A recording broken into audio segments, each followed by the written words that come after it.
Welcome back to the deep dive.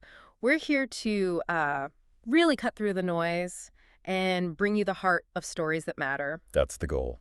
And today we are diving deep into a true giant of American literature, Zora Neale Hurston's Their Eyes Were Watching God. A phenomenal book. Really powerful. Our mission today is to unpack this landmark novel, look at the journey of its protagonist, Janie Crawford, which is, well, quite something. It really is. We've pulled insights from a comprehensive summary to give you a solid grasp of its impact. And it's definitely a novel that rewards that deeper look.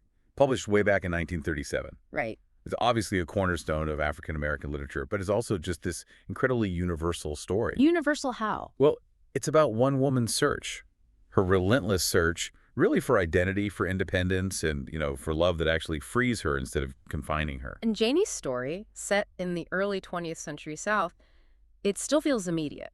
It absolutely resonates today. Her quest for self-realization against all those societal pressures, it feels very relevant, very now. Okay, so let's start where Hurston starts us. The novel has this really distinctive structure, doesn't it? The frame narrative was quite effective. Yeah. So Janie returns to her town, Eatonville, Florida. After being away and experiencing, well, everything. Exactly. And she sits down with her best friend, Phoebe Watson, and tells her entire life story, start to finish. And that act of telling, that intimacy, it just pulls you right in. It's how we get invited into her world through her own voice reflecting back. It's such a clever device. It really is. Because the telling itself, it's part of her self-discovery. It's not just passive reporting. Right, she's making sense of it as she tells it. Precisely. It gives her this retrospective view, this perspective of wisdom she's gained. So we see her growth not just through the events. But through her understanding of the events. Exactly. It's an active process, turning experience into self-knowledge. Really brilliant. So, okay, let's follow that story she tells Phoebe. We go back to the beginning, Janie's youth, living with her grandmother and Nanny. Nanny Crawford. A formidable figure. Definitely. And Nanny, shaped by her own really harsh past slavery, hardship. Trauma, absolutely. Generational trauma. She had this one singular goal for Janie, didn't she? Security. Above all else. Financial, social security. She saw it as the only shield. Protection from the kind of pain and vulnerability Nanny herself had known. Which is understandable, of course. Yeah. But that intense focus on security led her to push Janie into her first marriage. To Logan Killick's. Yes. And that raises such important questions, doesn't it? About how trauma gets inherited, how it shapes what we want for the next generation. Nanny thought she was doing the absolute best thing for Janie. No doubt. Providing a safe harbor. But in doing so, she kind of imposed this very transactional view of marriage onto Janie. Transactional? Yeah, like safety and status were the main goals, not emotional connection. Exactly. Emotional fulfillment was almost a luxury. Nanny couldn't afford to prioritize for Janie based on her own experiences. Love trying to prevent pain, but maybe causing a different kind. And Janie felt that lack almost immediately with Logan Killick's, right? Oh, absolutely. He was older, a farmer, stable. The definition of security on paper. Right, but completely unromantic. And Janie, even then, she had this inner vision, this yearning. A pear tree. The pear tree, that beautiful symbol of blossoming mutual love. Logan offered none of that. So it was a huge disappointment. Security was there, but no passion, no real companionship. None at all. And her disillusionment wasn't just about Logan as a person. It was about this fundamental clash. Between Nanny's pragmatic view and Janie's own almost poetic idea of love. Exactly. Logan was static safety. Janie was already reaching for something. Alive. Dynamic.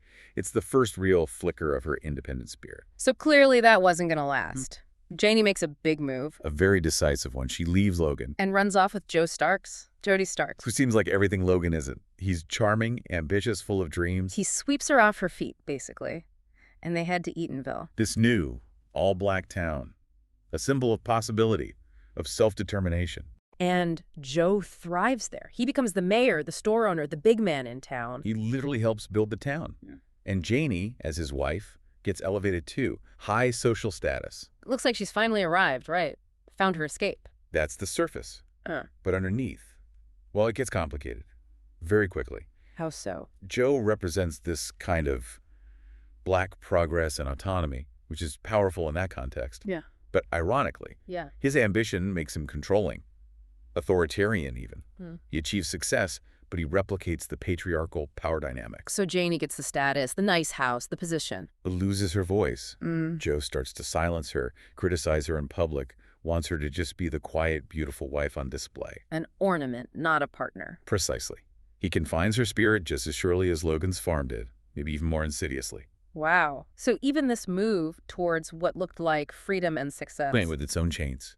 New forms of control. It shows how status doesn't automatically equal liberation, especially for a Black woman in that time and place. She traded one kind of emptiness for another, maybe a more psychologically damaging one. I think so.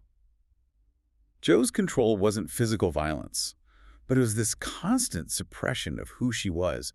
It chipped away at her spirit over years. And their relationship just deteriorates. Completely.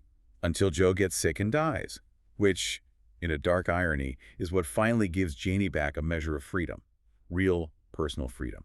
And significant financial independence too, right? Yeah. She inherits his wealth. She does. And that transition, from Logan to Joe and then into her own agency after Joe's death, it's central. It shows her shedding these identities that were put upon her. Exactly.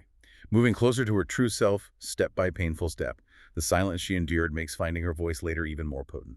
Okay, so after Joe's death, Janie enters arguably the most talked about phase of her life. Tea cake. Virgil Woods, known as Tea Cake. He comes along and he's different. Completely different. Younger, fun-loving, full of life, respects her. And with him, Janie finally seems to find that partnership she was always looking for. Yes, an egalitarian love. They joke, they fish, they work together, they socialize with everyday folks. He doesn't try to change her or elevate her or control her. He just enjoys her for who she is. He sees her, truly sees her. And that allows Janie to finally, fully be herself, to laugh loud, to speak her mind. It's transformative. They move to the Everglades, the muck. Right, living this life that's physically demanding but emotionally rich. Full of work, yes, but also music, gambling, community, real connection. It sounds almost idyllic in its own way. Raw, but real. It is, in many ways, the peak of her journey towards self-fulfillment and love. But there's always a but in these epic stories, isn't there? there often is. Tragedy strikes, For hurricane. a monster storm, a literal force of nature that just descends on them. Uncontrollable, devastating. And Tea Cake acts heroically during the storm, trying to save Janie. But he gets bitten by a rabid dog in the chaos. Yes. And he contracts rabies, which leads to this horrifying decline. Illness, paranoia, instability. It just rips their world apart. Absolutely. And the hurricane itself, it's more than just a plot point, isn't it? Feels symbolic. Hugely symbolic. Represents those uncontrollable forces in life. Nature's indifference, the way things can change in an instant, no matter how much love or effort you put in. It mirrors the emotional storms Janie's already weathered. Perfectly put. And the ultimate, most painful tragedy is what Janie is forced to do. When Tea Cake, in his delirium, attacks her. She has to shoot him. Yeah. In self-defense, an absolutely heartbreaking, impossible choice. But also, maybe, a final devastating act of agency. Protecting herself even in that moment of utter despair. It's incredibly complex and layered, just shattering. That moment. No. Wow, it really brings together so much of her struggle. Okay, let's try to pull back a bit now. Step back and look at the big picture. Yeah, let's unpack the major themes that run through Janie's whole incredible story. What makes this novel endure? Well, first and foremost, it has to be the search for identity and independence. Right. Her entire life is this journey away from what others expect her to be. Nanny's expectations, Logan's, Joe's, even the town's expectations. Towards finding out who she is, on her own terms, defining herself. And that's just so deeply relatable, isn't it? We all navigate those pressures, family, society, relationships, trying to find our authentic voice or true self. Janie's story is like a roadmap for that struggle, showing the courage it takes. Absolutely. Then obviously there's love and relationships. Huge theme. And Hurston explores such a range. A whole spectrum. You've got the security-based arrangement with Logan, which is loveless. Then the power dynamic with Joe's status and control, but still no real partnership. And finally, the liberating mutual love with Tea Cake, which is fulfilling, but ends in tragedy. Each one teaches her something vital, doesn't it? About herself, about what love means, what she needs. Definitely. They're all necessary steps, in a way, on her path to self-understanding. And we can't ignore the context, race and gender. Critically important. It's woven through everything. Janie's journey is inseparable from her identity as a Black woman in the early 20th century South. The specific challenges she faces because of that intersection. Exactly. Think about Joe forcing her to tie up her hair. That's not just about vanity. It's about controlling her sensuality, her racial identity, her power, It's a site of control. and her eventual liberation when she lets it down after his death. Even in the trial after Keycake's death, the dynamics of race and gender are so palpable in the courtroom. It shapes her entire experience. That's a really crucial layer. It adds so much depth. And finally, you mentioned it before, nature as a symbol. Yes, the pear tree, representing her ideal of love, Mm. and of course the hurricane. That raw power mirroring her inner life. Exactly. Nature reflects her emotional states, her spiritual journey, and it also acts as this reminder of forces larger than human will, life's unpredictability. So bringing it all together, when Janie returns to Eatonville at the end, Having told her story to Phoebe. she's not broken, is she, despite everything she's lost? Not at all. She's transformed. She's come back with this profound self-awareness, this inner peace. She found her voice. Found her voice, found herself. Her story is one of incredible resilience growth, culminating in this understanding that true fulfillment comes from within.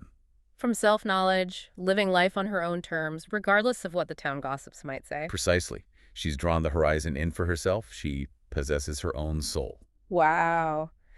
So we've taken quite the journey with Janie Crawford, haven't we? Through love, loss, control, freedom, tragedy. And ultimate self-discovery. So wrapping this up, what should you, our listeners, take away from this deep dive?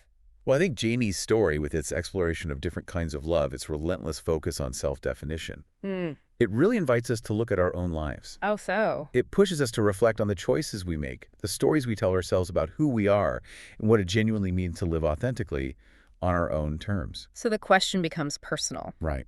Maybe ask yourself, what societal expectations or even expectations from loved ones might you be wrestling with? What might you need to challenge in your own search for self-knowledge, for your own true voice? That's a powerful thought to leave with, something to definitely chew on. It's what great literature does, isn't it? Mhm. Makes you think. It certainly does. Thank you for joining us on this deep dive into Their Eyes Were Watching God. We really hope it sparks something for you, maybe encourages you to explore these themes further. Or even pick up the book if you haven't already. Her voice is unforgettable. Absolutely. Until next time, keep digging deeper.